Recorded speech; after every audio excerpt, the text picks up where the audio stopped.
अतुल्य बागीचा में आपका हार्दिक स्वागत है। देखिए, इन दिनों अब सर्दी का मौसम आ गया है और जैसे कि सर्दियों में हम लोग अपनी भी डाइट चेंज कर लेते हैं, मौसम के अकॉर्डिंग गर्मियों का खाना अलग, सर्दियों का खाना अलग। उसी तरीके से हम लोग अपने पेड़-पौधों के बारे में भी सोचते हैं और देखते हैं कि उनका भी कुछ सर्दियों में उनकी डाइट कुछ अलग और गर्मियों में उनकी कुछ डाइट अलग। मेरा कहने का मतलब है कि अब जो हम खाद लाएँगे, जो खाद डालेंगे, वो सर्दियों के लिए एक विशेष खाद आती है जो कि इनको पौधों को हृष्ट-पुष्ट करती है और इस वक़्त जो इनको एकदम गर्माहट देती है, तो वो खाद है सबसे अच्छी ये सरसों की खली। ये देखिए, ये सरसों की खली मैं बाज़ार से लेके आया जो कि करीब ₹50 किलो के आस-पास में मेरे ख़्याल में आपको भी वहाँ पे मिल जाएगी और ये इस तरीके से जिसको कि मस्टर्ड केक भी बोलते हैं। ये सरसों की खली है, आप देखिए। इसमें हम लोग क्या करेंगे, इसकी खाद बनाने का तरीका ये यूँ ही पेड़ में नहीं डाल दी जाती है, इसको हमको तैयार करना पड़ता है थोड़ा। और इसके लिए देखिए इसमें करीब-करीब 1 मुट्ठी, ये 1 मुट्ठी के करीब हम सरसों की खली लेते हैं। इसको हम करीब 1 लीटर पानी में डाल देंगे और इसको हम छोड़ देंगे थोड़ा-सा। ये करीब 3-4 दिन बाद में फर्मेंट होगी और फर्मेंट होने के बाद में ये देखिए जो 3-4 दिन पहले मैंने इसमें डाल के तैयार किया था, फर्मेंट होने के बाद में ये कुछ ऐसा नज़र आएगा और इसमें जो हमें पसंद नहीं आती है वैसी कुछ स्मेल भी आएगी, जो कि हमें अच्छी नहीं लगती है। ये देखिए ये तैयार हो चुका है फर्मेंट होने के बाद, लेकिन अभी भी ये तैयार नहीं है पौधों में डालने के लिए क्योंकि इसको हमें डाइल्यूट करना पड़ेगा।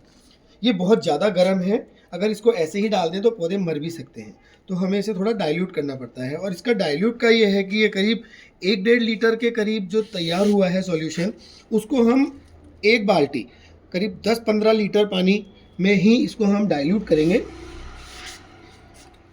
ये देखिए,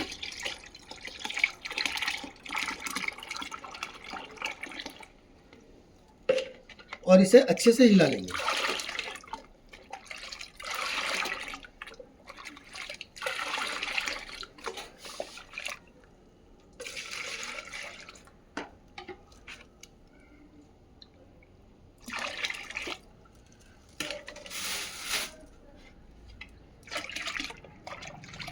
ये जो आपको दिखाई दे रहा है सॉल्यूशन, ये खाद हमारी बिल्कुल तैयार हो गई है और सर्दियों के लिए इससे पौष्टिक पौधों के लिए कोई भी खाद नहीं होती है, लेकिन हमें विशेष ध्यान ये रखना है कि ये खाद सिर्फ सर्दियों में ही पौधों में डाली जाएगी।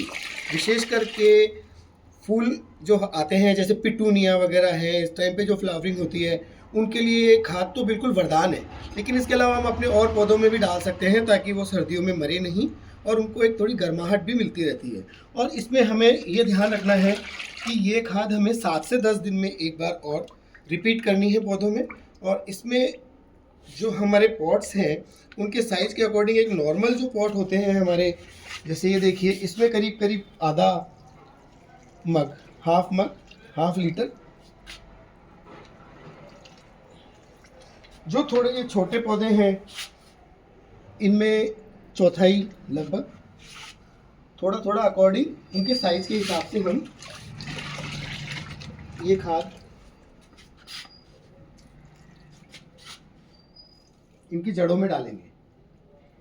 हमें ध्यान ये रखना है कि ऊपर पत्तों पर इसको ऐसे नहीं डालना है, इनके जड़ों पे जहाँ पे इनका बेस है यहीं पर ही ये खाद हमें डालनी है।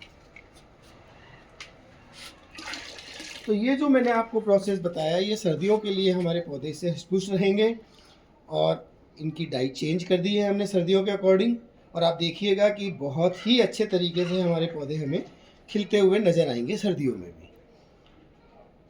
इसी तरीके के और वीडियोज़ वगैरह की आपको जानकारी चाहिए तो आप हमें कमेंट कीजिए, वीडियो को लाइक कीजिए। धन्यवाद।